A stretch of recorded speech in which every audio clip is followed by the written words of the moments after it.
LeAnn Rimes is ready to tell more of her story that all started with a controversial affair.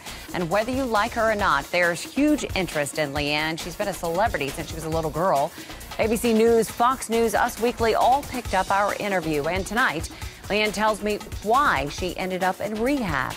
You went into a treatment facility, which was very public. What were you coping with that made you go in? It's hard to explain, and I'm not asking for anyone's sympathy. And it's as simple and as complicated as I need to go learn how to deal with myself, with the world. I mean, because everyone's always looking in, and I needed to figure out how to deal with it. Stress and anxiety is exactly what I was going through. Part of LeAnn's stress from a so-called Twitter war last summer with one fan who called LeAnn a homewrecker, saying, quote, "Your fans hate you." From LeAnn, "No one is perfect." From the fan, "You better prove to others what you did was right." LeAnn, "Excuse me, I have nothing to prove." Do you feel like you were bullied on Twitter? It's absolutely insane. Online bullying has to stop. Just because someone can sit behind a computer screen and have a different name and, you know, and hide themselves, they feel like they can do anything to anyone. The question for me is, why is this affecting me so much? So that's why I needed to, you know, I needed to take care of that part myself. But for me, that wasn't what sent me into, what was it, Rehab, I think is what I've been told I went into. I don't think they have a Rehab yet unit anywhere, but when they do, maybe it's a project you can work on. I should spearhead that. A social media war also being waged with Brandi Glanville of The Real Housewives of Beverly Hills, the ex of LeAnn's husband, Eddie. When Brandi was quoted calling LeAnn an angel fish because Rimes, quote, "sings like an angel and drinks like a fish," LeAnn started wearing a shirt adorned with an angel fish. People say you're actually addicted to social media. How do you respond to that? I think that, you know, it's a necessary evil for what I do. Did you feel like you had to respond? But did you feel like that need? Did you feel like you were addicted in a way? No, I felt the need to respond, and I think that to every accusation that was, you know, made against me because it was so untrue. It's, you know, I have it all under control. There's no addiction to anything at all. Well, yesterday we heard LeAnn say she is devoted to giving her stepchildren as much love as she can. But are LeAnn and her husband, Eddie Cibrian, now ready to have children together? Our conversation turns to her marriage and her love life, and LeAnn is letting us in on it all.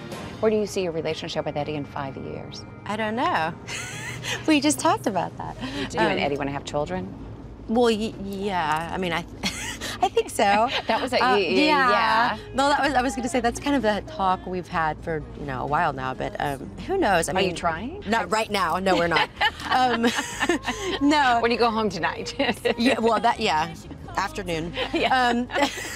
You do, no, if you're planning on it. You kind of have to schedule it. Have you seen him? No. Exactly. It's whatever time, any time of the day. It's all whenever good. you want it, right? It's fine with me. LeAnn's marital harmony with Eddie is remarkable, now considering the tawdry headlines that came with their relationship when it began. At the time, both were married to other people. Did you feel guilty about the affair? I mean, I had a huge amount of guilt, absolutely. I've deeply felt the guilt. I've deeply felt the remorse and the hurt from all of it. So, and I guess, thank God I have music to be able to get it out. I know you're not mine, only borrowed. You already belong to her. LeAnn bears her soul in her new album, Spitfire, out April the 9th.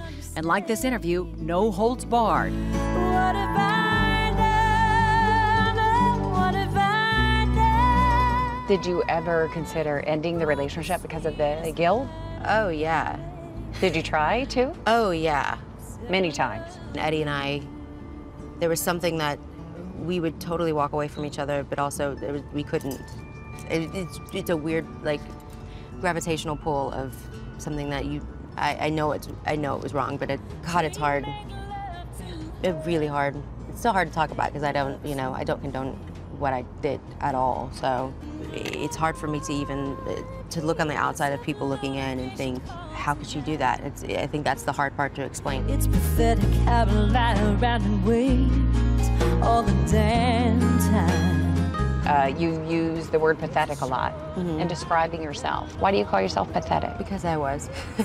In what way? I was terrified and sad and hurt and, alone. Were you laying all on the table? I truly am, I truly wish that a lot of things didn't happen, but they did. I've apologized a lot, and I have no apologies for my love I have for my husband. For far too long I hid my face. How does Eddie feel about your laying everything out there? I'm like, basically, if you're gonna be with me, you have to be okay with that. And he's okay? He is. He's no totally reservations fine. whatsoever. Look, I have to be okay with him making out with women on screen all the time and with his shirt off. So he's got to be okay with me writing a song about him. Yeah. Totally cool. Wow, you are getting her to talk. She was not shy about anything, let me tell you.